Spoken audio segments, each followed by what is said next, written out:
Ladies and gentlemen, today we're going to talk about something a little bit more uplifting. We're going to talk about Comcast, DirecTV, and their operators that are based out of some of the southern states. Some of the dumbest people on earth Comcast has working for them.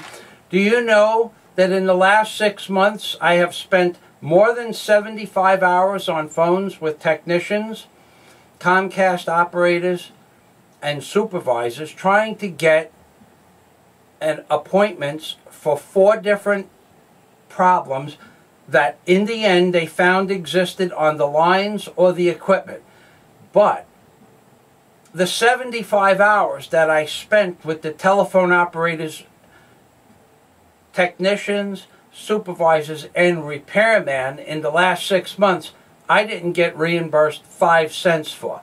And I can tell you that unequivocally, on just one instance, 2 months ago, I made more than 35 phone calls from a payphone, put $75 of quarters into the payphone to get an appointment scheduled for my house, and each time the stupid person came to fix my telephone and my cable, which was out of service, they called up my telephone number to see if I was home, and then when no one answered the phone, they canceled the appointment and made me wait between 48 and 72 hours additional time because my phone didn't work, and it's on the work order that the phone didn't work, but the idiots that they sent to my house can't read.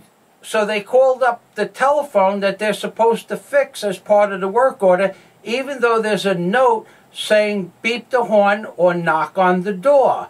But no, you know what the problem is, ladies and gentlemen? The people that work on Comcast are the most incompetent people on the planet Earth.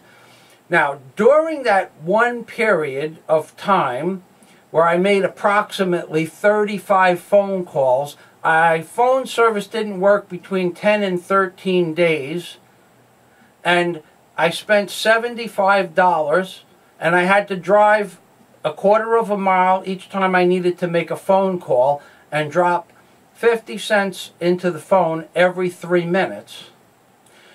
Each time I spoke with a supervisor, they said I was going to get reimbursed for my money.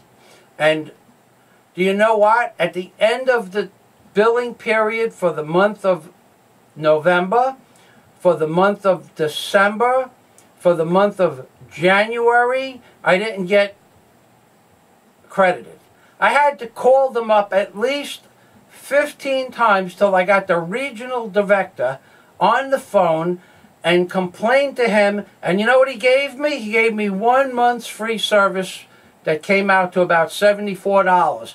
And I spent $75 on phone calls, and I didn't have service for between 10 and 13 days. So I had to recall him up in February to get credited for the 13 days that I didn't have service, but they wouldn't give me a credit because I didn't call them up, and even though they knew there was a work order on my line, I didn't call them up and tell them that today starts the day that I don't have service. So in theory, they knew I didn't have service, but they wouldn't give me credit for the service because it's a different department that you have to call up and get the service notice that you don't have service. So I never got credited for my 13 days from Comcast. I lost 75 hours, and my suggestion to you, if there's another cable company on earth that you can do business with, I would suggest that you do business with anybody but Comcast, because what they put me through is 75 hours of phone calls in the last 6 months, let's say, 7 months, $75 in quarters into a phone machine, at least $10 worth of gas to get back and forth on 15 or 20 different occasions to get to the phone, And at the end of the day, each time I said there was a problem, there was a major complication somewhere in the line. They've replaced my equipment 4 times. They've replaced my wire from the house to the street. They replaced the house, the street, to the line. They replaced Comcast. Sucks as far as I am concerned. That's my opinion. If you want to form your own opinion based on other facts, that's up to you. But in my opinion, I wouldn't use Comcast if there was another service provider. But we only have Dish, and Dish doesn't work in storms. So they got you by the short hairs, ladies and gentlemen. But if I had a choice to choose between Comcast and blowhard cable servicing, I would choose blowhard cable services before I chose Comcast 99,000 out of 99,001 times. Because in my opinion, Comcast sucks.